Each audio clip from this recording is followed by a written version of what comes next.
Hyderabad కొండాపూర్లో interior business ముసుగులో drugs విక్రయం కలకలం రేపుతోంది. పక్కా సమాచారంతో కొండాపూర్ ప్రాంతంలో పోలీసులు తనిఖీలు నిర్వహించారు. తనిఖీల్లో భాగంగా లగ్జరీ కార్లో తిరుగుతూ డ్రగ్స్ విక్రయించినటువంటి వికాస్, భరత్ చౌదరి, మురళిని కూడా పోలీసులు అదుపులోకి తీసుకున్నారు. వీరి వద్ద నుండి 6.9 గ్రాముల ఎండిఎంను కూడా స్వాధీనం చేసుకున్నారు. అయితే మురళి అనే వ్యక్తి డ్రగ్స్ను విజయవాడ నుండి హైదరాబాద్కు తీసుకొచ్చి వీరికి ఇస్తున్నట్టుగా గుర్తించారు పోలీసులు.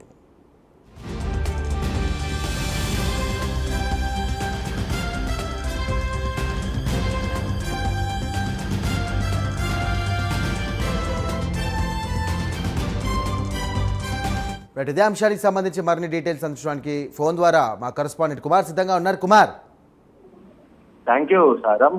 హైదరాబాద్ లో మరొకసారి కలకలం రేపుందని చెప్పచ్చు.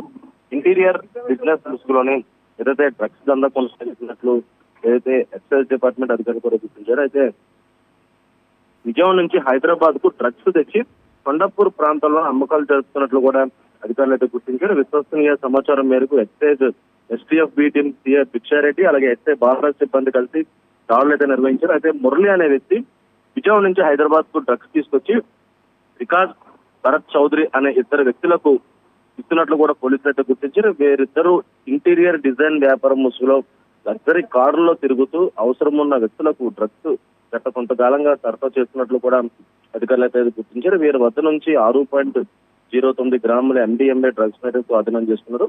అయితే ఎవరికి డ్రగ్స్ కావాలన్నా క్షణాల్లో వీళ్ళిద్దరు కూడా గ్రాము 5,000 చొప్పున అమ్మి సొమ్ము చేసుకుంటున్నారని పోలీసుల విషయాల్లో కూడా వెల్లడైంది.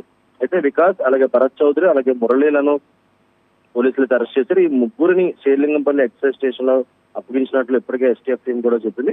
అయితే ఈ ముఖ్యంగా వీళ్ళు ఒక బిజినెస్ పేరుతోని విచ్చలవిడిగా ఈ డ్రగ్స్ దందా కొనసాగిస్తున్నట్లయితే తెలుస్తుంది. అయితే దాడి చేసిన సమయంలో కూడా 6.09 గ్రాములకు సంబంధించి ఏదైతే కొకైన్ కూడా స్వాధీనం చేస్తున్నారు. అయితే ముగ్గురు అంటే విజయవాడ నుంచి ఇక్కడ డ్రగ్స్ తీసుకొచ్చి అమ్మకాలు జరుపుతున్నట్లయితే గుర్తించారు. అయితే ఇంకా ఎవరెవరికి అమ్మకాలు జరిపారన్న దానిపై పోలీసులు విచారణ అయితే చేపడుతున్నారు. Thank you Kumar.